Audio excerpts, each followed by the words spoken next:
Olá, é um prazer estar com vocês no dia 10 de julho de 2017, no nosso chat de todas as segundas-feiras. Olá, Carol, olá, Sheila e todos vocês que estão no chat e vocês que verão o chat depois, no nosso canal TV Integrativa do YouTube, ok? Eu tenho muitas perguntas aqui. Vamos começar com a pergunta da Carol, né? Carol Luz nos pergunta o seguinte: estou estudando sobre a interpretação dos sonhos e não entendi os 3 processos citados na apostila. O de deslocamento, condensação e figurabilidade. Muito bem. Você está estudando, Carol, o processo do sonho. Quando a gente fala de sonho, a gente fala de processo primário de pensamento, né? Eu sempre recomendo o livro do Charles Brenner, Noções Básicas de Psicanálise, que já foi passado bastantes vezes aqui no... inclusive a Ana pode escrever aí Charles Brenner, Noções Básicas de Psicanálise para vocês, e lá está muito bem explicado o processo primário de pensamento. Então, a condensação é a ideia de que eu posso... Imagine que você pega 1 litro de leite como 1 litro, e você coloca esse leite no fogo com açúcar, ele vai diminuindo, tirando a água, ele vai ficando leite condensado. Ele vai ficar a mesma condição, o mesmo teor do leite, só que de uma forma condensada, ou seja, ele vai ocupar menos espaço porque ele vai condensar. Os pensamentos podem ser condensados. De que forma? Imagine uma criança que diz a seguinte frase. Ela puxa assim a saia da mãe e diz assim, mamá. Na verdade, ela condensou todo o desejo dela. O que ela quer dizer com mamá? Ela quer dizer o seguinte: mamãe, me pegue no colo, me abrace, me dê carinho, olhe para mim, me amamente, troque minhas fraldas e me coloque para dormir. Tudo isso ela condensou em mamá. Então, o sonho tem um processo de condensação dos materiais recalcados no inconsciente. O deslocamento é o fato de você deslocar de uma figura para outra, de um objeto para o outro. Então, por exemplo, uma mulher poderá deslocar os desejos que ela tem em relação ao seu pai, desejo de afeto, de atenção, para um namorado ou para um marido, e não perceber que está deslocando, e exige desse marido comportamento paterno. Há um deslocamento e não é percebido. No sonho isso acontece. A questão da figurabilidade é que as coisas são figurativas, elas não são reais. Elas são figuras que aparecem no sonho de uma forma latente ou de uma forma que são conteúdos manifestos, que é a história do sonho. Entendeu, Carol? Espero que sim. Aí nós temos as seguintes perguntas. Nós temos a Stephanie, que diz o seguinte: boa tarde, meu nome é Stephanie, estou acompanhando o curso. Primeiro gostaria de parabenizá-los, pois achei bem fracas minhas aulas de psicanálise, não sei aonde, faltando muito conteúdo. Agora eu tive uma visão bem mais ampla e clara. Tenho uma pergunta sobre o sonho lúcido. Pessoas que conseguem controlar seus sonhos têm mais facilidade de controlar seus desejos e impulsos? Não é assim que funciona. Ninguém controla sonho nenhum. Isso não existe. Né? Até porque o sonho faz parte do sono e é um processo natural. Você não controla, por exemplo, Stephanie, a sua circulação sanguínea, você não controla a sua respiração. Né? Você pode até respirar de uma forma diferente, mas não controlar. Então não há controle de sonhos, isso não existe. E você vai controlar e aí você vai controlar os desejos e os impulsos. Você também não controla desejos e impulsos, não é assim que funciona. O que você faz em psicanálise é interpretar os seus desejos e os seus impulsos, e o ego vai dizer se isso pode ou não ser colocado em prática de acordo com o código de moral de cada pessoa. Não existe um código de moral para todas as pessoas, existem leis. Códigos de moral, eles existem, mas eles são seguidos conforme as regras de cada grupo social. Então não há controle, existe sim a consciência dos desejos e dos impulsos. Entendeu, Stephanie? Então, ou significa que a pessoa é tão impulsiva que ela tem a necessidade de controlar até seus sonhos para não perder o controle das coisas. Stephanie, você falou tantas vezes controle que talvez você seja controladora. se você me permite, sem nenhum tipo de ofensa, mas me parece que você poderia fazer uma análise. Nós oferecemos presencial e online. Você pode me mandar eu vou até te passar aqui, né? Você pode passar no meu WhatsApp da Fátima Mora, né?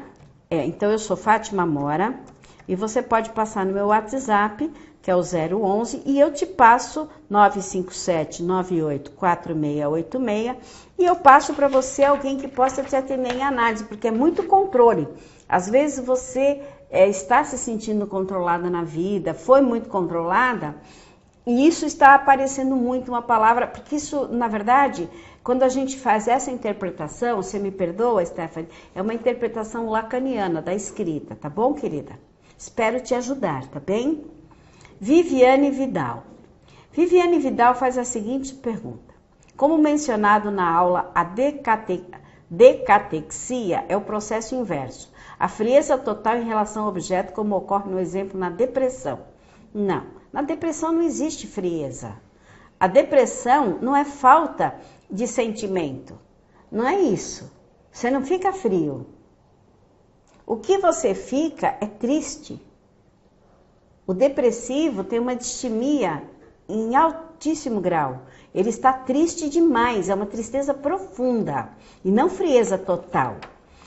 Então, se deixo de amar uma pessoa, eu não consigo sentir mais aquele sentimento que tinha anteriormente, seria uma decatexia ou uma catexia por conta de um dia tê-la amado. Nada disso. Se deixo de amar uma pessoa, de uma forma, quer dizer, se eu deixo de amar, ela deixa de estar catexizada dentro de mim. Vai acontecendo a decatexia, né? E não existe a catexia de um dia eu tê-lo amado. É a importância que essa pessoa fica dentro de você, Viviane. Se você deixou de amá-lo, com certeza ele deixa de ter importância. Você pode dizer que ele deixou recordações muito boas, né? Essa catexia tem uma quantidade em relação ao objeto? Sim, tem. Ok? Depois eu tenho uma pergunta aqui do Reinaldo Nunes. Por favor, poderia esclarecer um pouco mais sobre o que é dor psíquica que Bion diz que o analista precisa suportar em determinados momentos durante o processo analítico? Dor psíquica, Reinaldo, é um sentimento que tem a ver com coisas como eu estou angustiada, eu estou com raiva. São as emoções que a gente considera negativas. São emoções assim, não estou feliz, não estou contente, não estou alegre. Então, dor psíquica é uma dor que não é física. Você, por acaso, já se sentiu rejeitado, abandonado, com medo?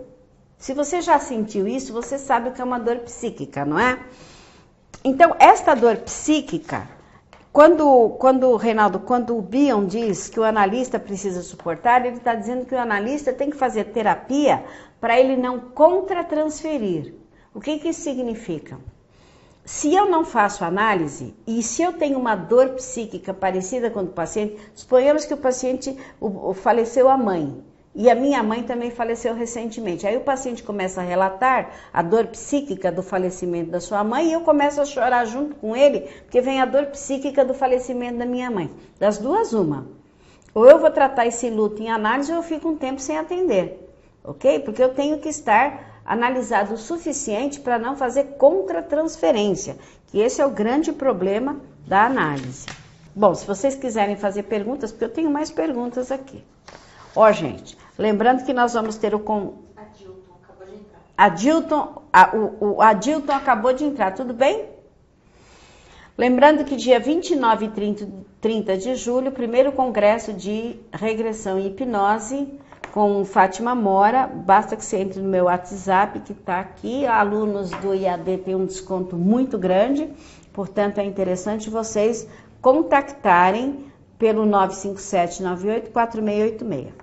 A Luciana nos faz a seguinte pergunta.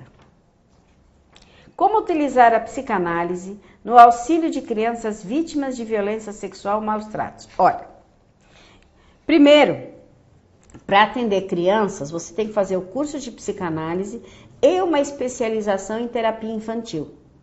tá? Essa especialização em terapia infantil você pode fazer aqui na SBPI, depois que você se formar, com alguns autores, Melanie Klein, Winnicott, Ana Freud. Ou então de uma forma presencial, basta você nos contactar. Porque as crianças que vão ser atendidas em ludoterapia, que é com os brinquedos, ou no sandplay, que é na caixa de areia, ou nos desenhos projetivos, não importa se elas foram vítimas de violência ou de maus tratos, as técnicas vão ser as mesmas. Não importa, não existe uma terapia exclusiva para abuso ou maus tratos. Dentro da psicanálise isso não existe.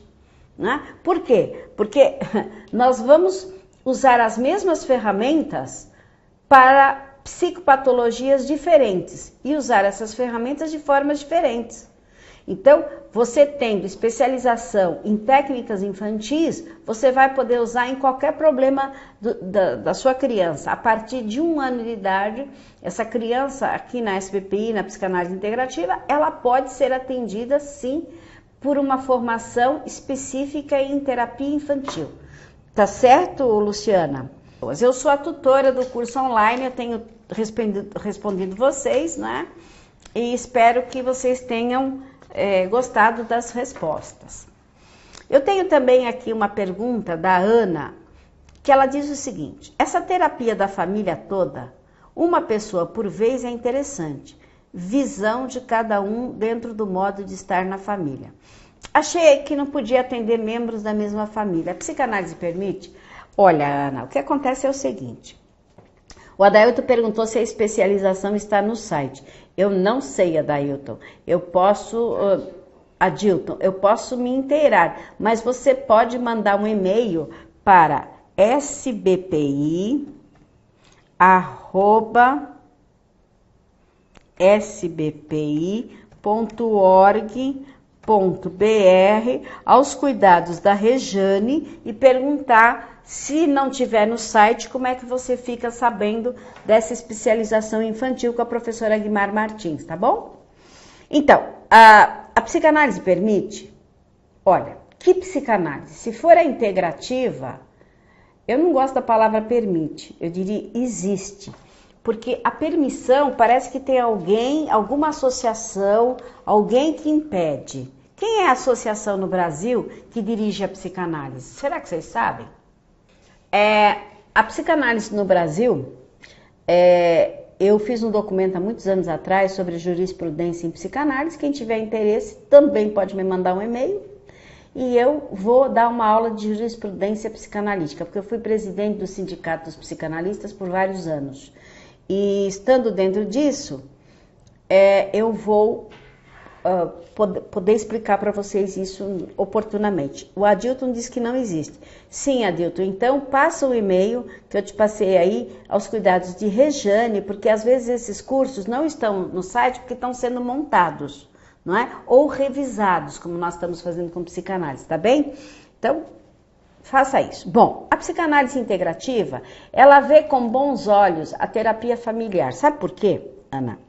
Porque para mim, Fátima Mora, quem adoece é uma família.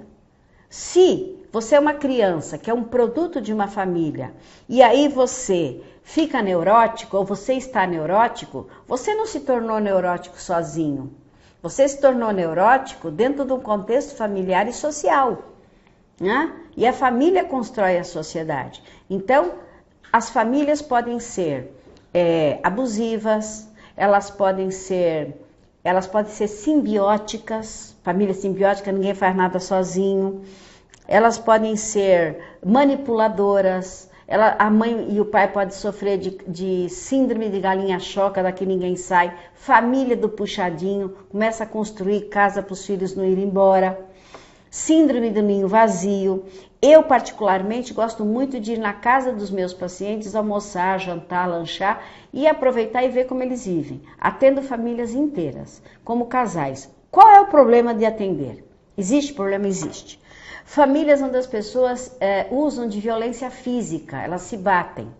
Aí é muito complicado nós atendermos assim como casais que se batem, porque as pessoas vão usar a figura do analista para justificar o que fazem.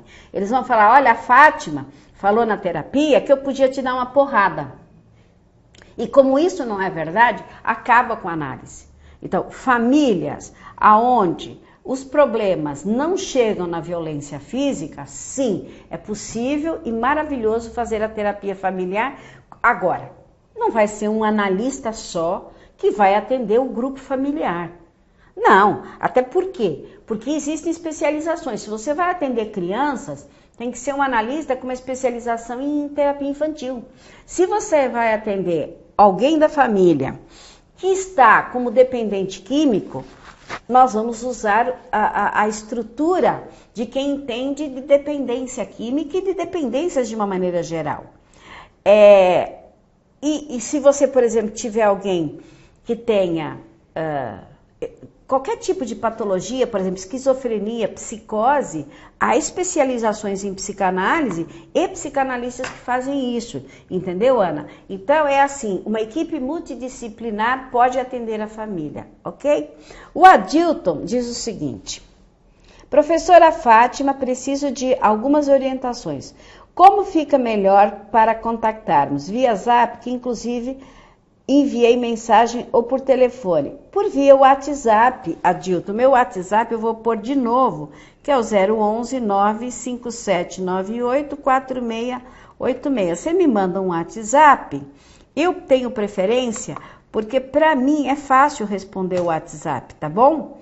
E aí eu te tiro os contratempos, porque às vezes aqui fica uma coisa muito pessoal e tem uma porção de alunos que, se não ouviram o chat, ouvirão no canal do YouTube, ok? Eu quero agradecer e dizer para vocês que segunda-feira que vem estarei aqui com a Ana Bela fazendo o chat para vocês com muito amor e carinho, ok? Obrigada pela paciência e um grande beijo.